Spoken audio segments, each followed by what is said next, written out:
Interview हो रहा था, कल की बात है।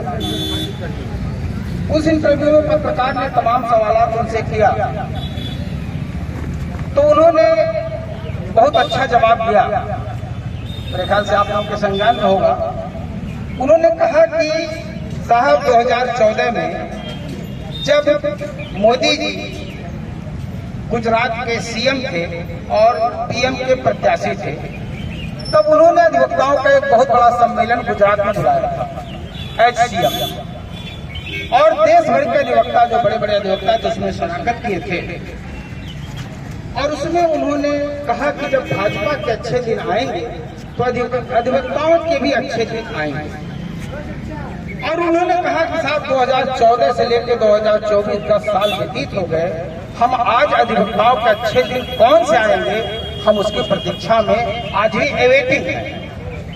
बहुत अच्छी बात लगी। उन्होंने कहा अधिवक्ताओं के लिए सन 75 साल से ज्यादा आजादी के हो रहे हैं, अगर कुछ किया, मैं किसी पार्टी की बात नहीं करता हूँ, न तो सपा की, न बसपा की, न कांग्रेस की, न भाजपा की, अगर किसी ने कुछ किया तो वाकई मुलायम गवर्नमेंट ने किया, इसमें कोई डाउट नहीं है। सारे तहसीलों में, सारे जिला मुख्यालय पर अरबों खरबों रुपए खर्च करके अगर किसी ने कोई मान सम्मान अधिवक्ताओं का किया तो अकेली मुलायम गवर्नमेंट। उन्होंने यह भी रखा अपने साथ उसमें साक्षात्कार में कि साहब 4 अरब रुपए जो अधिवक्ताओं का कल्याण शुल्क लगता है वकालतनामे पर 10 रुपए का, और पूरे इंडिया में मिला के 4 अरब रुपए ये न्यासी समिति के पास है जो अधिवक्ताओं का निजी फंड है।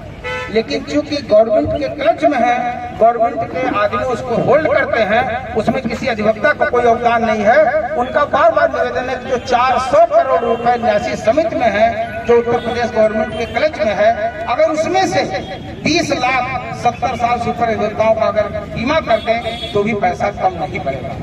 लेकिन इस पर कोई संज्ञान नहीं हो रहा है, इस पर कोई चर्चा नहीं हो रही है, सरकार के कान को कोई जू नहीं दे रहा इसके लिए। दोस्तों, हम लोग तो अधिवक्ता प्रोटेक्शन एक्ट की मांग कर रहे थे, इन्होंने ला दिया हमारे ऊपर, नाले पर दहला दिया। अब सवाल ये उठता है, अगर हम लोग इसका विरोध नहीं करते हैं, चाहे स्थिति जो भी हो, अगर विरोध नहीं करेंगे तो हमारी आने वाली जो पीढ़ियां हैं, आने वाली पीढ़ी जो नए अधिवक्ता हैं, जो हमारे यंगस्टर्स हैं, उनकी क्या स्थिति होगी। अब 3 लाख रुपए के जुर्माने का प्रावधान है, 50,000 रुपए के जुर्माने का प्रावधान है, तत्काल सस्पेंड करने का प्रावधान है, विदाउट अफोर्डिंग अपॉर्चुनिटी अफेयरिंग उसको सस्पेंड करने का प्रावधान है। ये सारे हमारे जो नए अधिवक्ता हैं, हम लोग तो 30, 35, 40 साल वकालत में आ गए हैं, लेकिन जो हमारे न्यू कमर्स आएंगे उनको हम क्या छोड़ के जाएंगे विरासत, उनको क्या, यह भी एक बहुत महत्वपूर्ण मुद्दा है। तो जो अधिवक्ता एक्ट में आज तक कोई संशोधन नहीं हुआ था, जो ऑटोनोमस बॉडी थी, चाहे वो स्टेट काउंसिल की हो और चाहे इंडिया की हो, ऑटोनोमस बॉडी में गवर्नमेंट का कोई हस्तक्षेप नहीं होना चाहिए। जो अमेंडमेंट्स प्रपोज किए गए हैं वो सब भविष्य में बहुत ही घातक अमेंडमेंट्स हैं। स्थिति चाहे जो हो, आर पार की लड़ाई हमको लड़ लेना है, वरना एक दिन की हड़ताल एक दिन काम, एक दिन की हड़ताल एक दिन का काम, यह कदापि न्यायोचित नहीं होगा। हम किसी वादकारी का हित नहीं चाहते, हम लोग वादकारियों के हित में ही मुकदमे को लड़ते हैं। हेलो,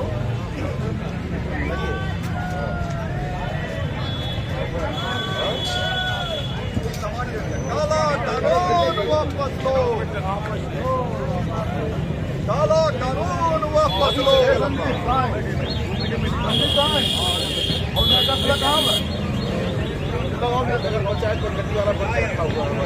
दो है, दो